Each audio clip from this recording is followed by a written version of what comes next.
Heather McDonald is here. If you don't know her, look at this face. We know you from Frasier. Frasier, oh my God, that's going well, that way was a back. long time ago. But from Chelsea lately, most recently. But I bring up Frasier because we've seen you in so many things we don't even realize. White Chicks, Malcolm in the Middle, Frasier. I mean, you've been on TV for a while, so we love having you here. So what's more fun to do? The scripted shows, the scripted comedies and dramas, or the reality stuff? Like you've done Real Housewives, I've been Keeping Up with the Kardashians. I've been a guest at like Real Housewives parties and events, and I've become friends with them. So that's like fun and really easy. But the best part is doing stand-up, which I'm doing here tonight in Houston. So that's why you're here. You're here at the Improv tonight. Yes, because every show is different, and the audience is right there, and I feel the love for an hour, and I need that. You get that immediate feedback, don't you, when you're standing up on stage? Yeah, absolutely. And I've been married for 16 years, so I need to find love other places than home. Geez. Ouch. Hey, I've got to ask you. So when you are, a woman like yourself, and you make people laugh for a living, is it super annoying when you see people in public and they're like, "Okay, so tell me a joke. Make me laugh. Say something funny." Yes. Does that happen to you? It does happen sometimes. I feel like in LA, they're swift enough to know that not to do that. I just say, come see my shows, watch my Netflix special. And no, but it's really annoying. And especially when it's like a pompous guy who's like, "Oh, you don't see that funny to me." You're like, "Oh God, go away." Seriously? Do you think there's that pressure to be funny all the time?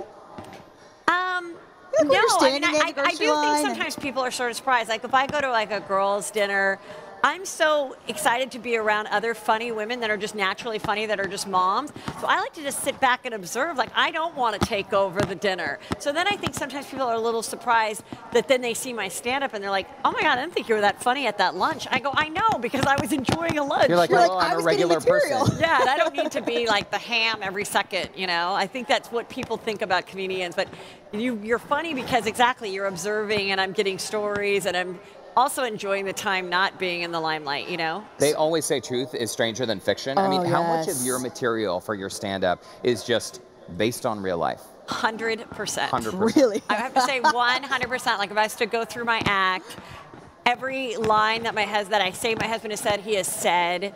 And, sure, I'll take a longer story and make it shorter and punch it up for stand-up. But, like, every single thing has happened and is derived from the truth. Great. We might end up in the show tonight. I was just going to say, there's I'm these going two to do a idiots whole on the show I was on about today. doing a talk show in the mall. This is pretty...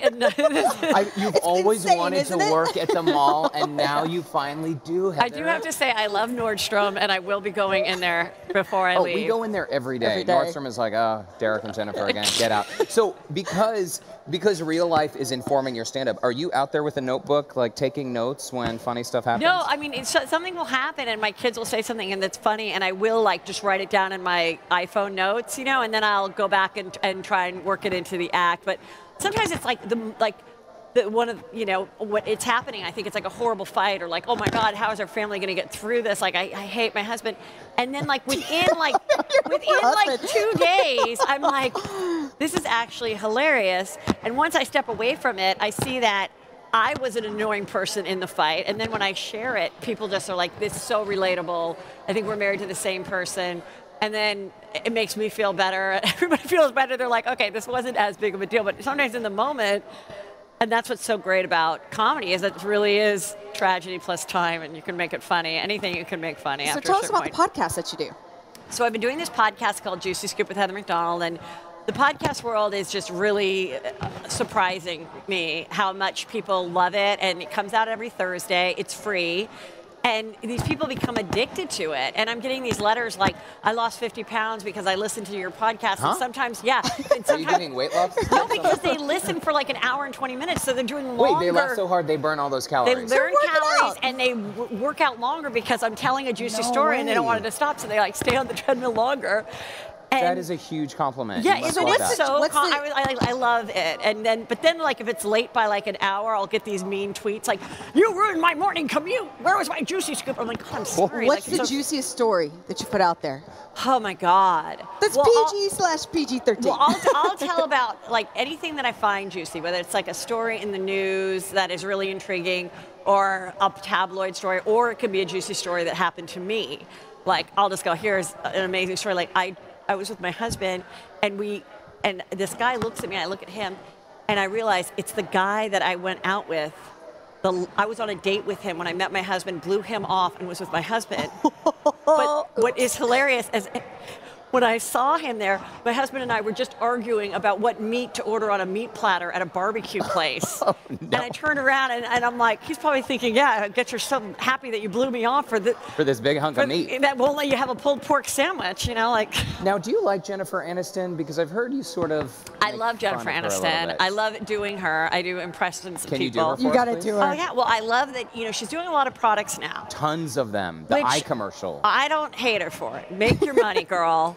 But now she has a new product called I Love, and she's like, yeah, a lot of people didn't know I had dry eyes and I couldn't blink, and now I've got this great thing it's called I Love, and I squirt it, and then I feel hydrated. I have some smart water, and I have some Aveeno skincare, and feel good. I look great. Look at your great eye care. You have absolutely captured all the nuances of her. It is so. Wow. Every commercial break, anything I'm watching, Jennifer Aniston is there selling the product. She's on a plane. She's, you know. Heck, you should be the one doing it, Heather. I would love to. I will endorse any product anybody wants to give me. You are hilarious, and your show tonight at the Improv happens what time? 8 o'clock, only one show. I'm only here tonight. So there's still some tickets left, so please come. And I'll do a meet and greet after. We can take pictures, and I'll do whatever you want. I'm like a little clown that you just pay. You are hilarious little clown that we pay. Yes, you are. Come back to Houston Life anytime, and for all of our viewers out there, they can see you tonight at the Improv.